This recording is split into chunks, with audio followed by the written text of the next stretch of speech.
Thanks in part to pop culture, the Vikings have a reputation for being ruthless, marauding cutthroats who sailed the icy waters of the North Sea searching for a village to plunder. In reality, the Vikings were much more than sword-swinging invaders.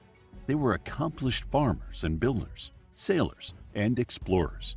In open longboats, they crossed the vast ocean and discovered faraway lands long before other Europeans.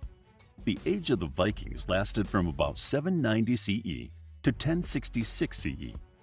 During that time, the Vikings amassed wealth, power, and territory as they organized their society, tormented the Brits, and developed their complex mythology.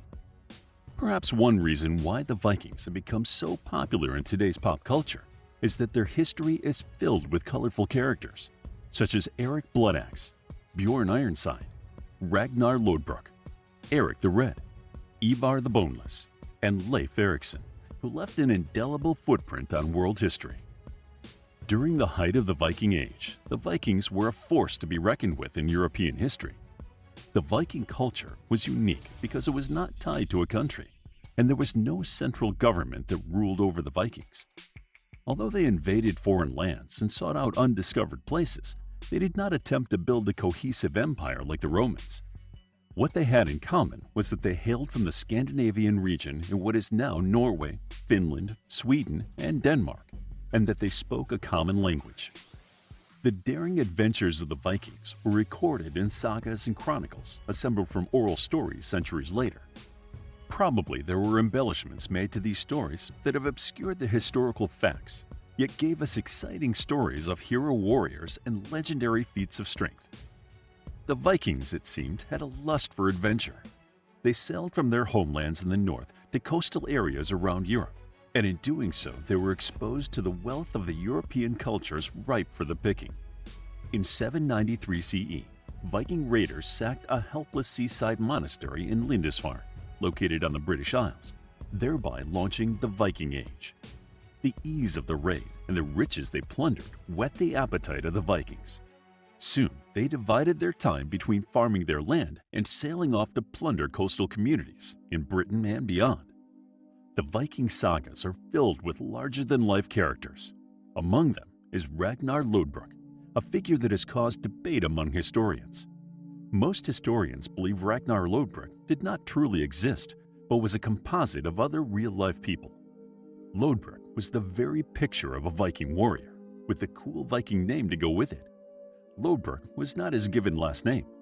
This was a nickname given to him that meant dirty pants, hardly a flattering description. Not only were his trousers unwashed, but Ragnar Lodbrok had little regard for the sanctity of religious artifacts and buildings. He led raids on churches and monasteries on the British Isles and in France. Legend has it he even attacked Paris in 845, navigating his longboat upriver from the coast. Ragnar Lodbrok died shortly after his return from Paris. One story says that Lodbrok succumbed to an illness he may have picked up on his travels, but that is not a very heroic end to his story. A second version of Lodbrok's death claims the Viking was captured by a Northumbrian king and tossed into a pit of vipers. In doing so, the king of Northumbria, King Ella, would have to face the wrath of Ragnar Lodbrok's son, Ivar the Boneless. No record remains to tell us how Ivar the Boneless got his Viking nickname, leading us to come up with our own possible scenarios.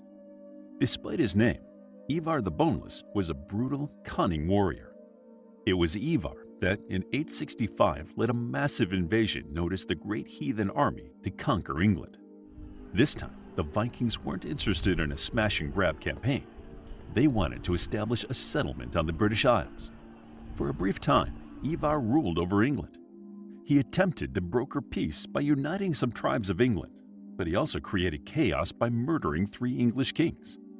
After executing King Edmund of East Anglia, Ivar the Boneless returned to his marauding ways, but he changed the tide of the Vikings from raiders to colonizers. Ivar the Boneless wasn't the only son of Ragnar Lodbrok to impact European history. Another son, Bjorn Ironside, there was another son called Sigurd Snake in the Eye, became the king of Sweden and established a dynasty that held the throne for several generations. Occasionally, however, he set aside his crown to do what the Vikings did best, raiding and plundering villages. Bjorn Ironside's claim to fame is that he attacked villages along the French and Spanish coasts and sailed through the Straits of Gibraltar in 860 to lay siege to the Mediterranean. Bjorn may have been the Viking king of Sweden, but the first true king of Norway was another Viking warrior named Harald Fairhair. During his reign, which lasted from 872 to 930, Harald Fairhair united several minor Viking kingdoms under his rule. History is split on its evaluation of Fairhair. Some accounts say he was fair and just and helped to lay the foundation of the country. Others say he was violent and forcibly sent settlers to the newly discovered Iceland. Still, Harald is considered to be the father of Norway. He was also the father of several sons, Eric Bloodaxe and Haakon the Good. Upon Harald Fairhair's death, his son, Eric Bloodaxe, assumed the throne, but not without violence and bloodshed. According to legend, the ruthless and barbaric Eric killed his own brothers who challenged his claim to the throne. Only one brother, Haakon the Good, was left unscathed and eventually wore the crown as Eric left Norway to establish a settlement in York on the British Isles. From there, he raided coastal villages in Scotland and Ireland. During Harald Fairhair's reign, the family of Egil Skilligrimsson left Norway and settled in Iceland. There, in 910, Egil Skilligrimsson was born. Although Egil was a fierce Viking warrior, he was also one of the greatest Scandinavian poets of the Viking era. He wrote a type of epic poem called skalds, which were written to boast about one's exploits and brave deeds. These poems served as an oral record of battles and other historic events for the Vikings. In 960, the Danish king Harald Bluetooth, for whom our modern wireless technology is named, welcomed a son into the world who later became known as Sweyn Forkbeard. According to sagas told about him, Sweyn seized the Danish throne from his father, but soon after he left Denmark to lead an attack on London. Known for his long beard that split in two thanks to a deep cleft in his chin, Sweyn Forkbeard failed in his campaign against London and was forced to regroup in Scotland. Sweyn first returned to Denmark to regain the throne, then launched another attack on London. This time, he encountered little resistance. On Christmas Day in 1014, he was crowned the King of England, but he died just 5 weeks later from a fatal fall from his horse. Sweyn Forkbeard has been called the Forgotten King of England. While the Vikings worshipped their own collection of pagan gods, Christianity was spreading across Europe.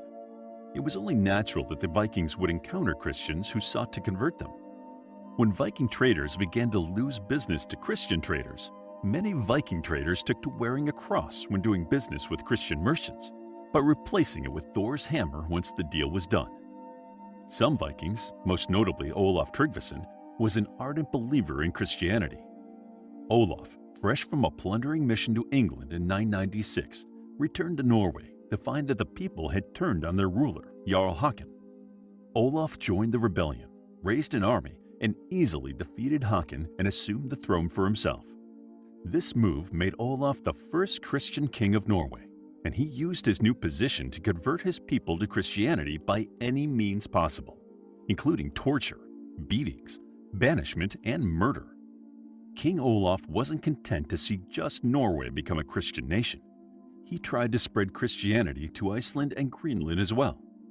King Olaf hit a snag in his conversion efforts in Iceland and Greenland. Without going there himself, he could not use fear, intimidation, and violence to convert the population. He had to find another way. In 997, the son of Eric the Red, Leif Erikson, visited Norway and served as a retainer to the king. Olaf took the young Viking under his wing. He convinced him to embrace Christianity and to spread it to the Viking settlements in Iceland and Greenland. The king of Norway, with the distinction of being the last great Viking ruler, was Harald Sigurdsson, who was called Harald Hardrada, a nickname meaning hard ruler. Harald Hardrada was ambitious and clever. He traveled to Jerusalem and Constantinople and parts of Europe. He gathered knowledge of the world besides riches. Back in Norway, he engaged in war with Denmark until he, like many of the great Vikings before him, set his sights on the British Isles. England's Edward the Confessor died without leaving an heir, and Harold was one of the many people who tried to claim the title. When he didn't get it, Harold fought for it. He met the new king, Harold Godwinson on the battlefield in 1066. Harold Hardrada took an arrow through the neck, ensuring a victory for Godwinson. Godwinson had little time to revel in his win, however. Just a few weeks later, he was defeated at the Battle of Hastings by William the Conqueror. The Viking era was a time of discovery and expansion, but that progress was punctuated with war, brutality, and violence. The Vikings' reputation for barbarity was well earned, but it didn't tell the whole story. While raiding and pillaging were common activities for the Vikings, they were also expert sailors, explorers, and navigators that colonized Iceland and Greenland. Their exploits in England in particular, and Europe, forever altered Western history. Their thirst for blood and adventure added to their legends and propelled the Vikings of yesteryear into the pop culture heroes of today. If you enjoyed the video, please hit the like button and subscribe for more videos like this.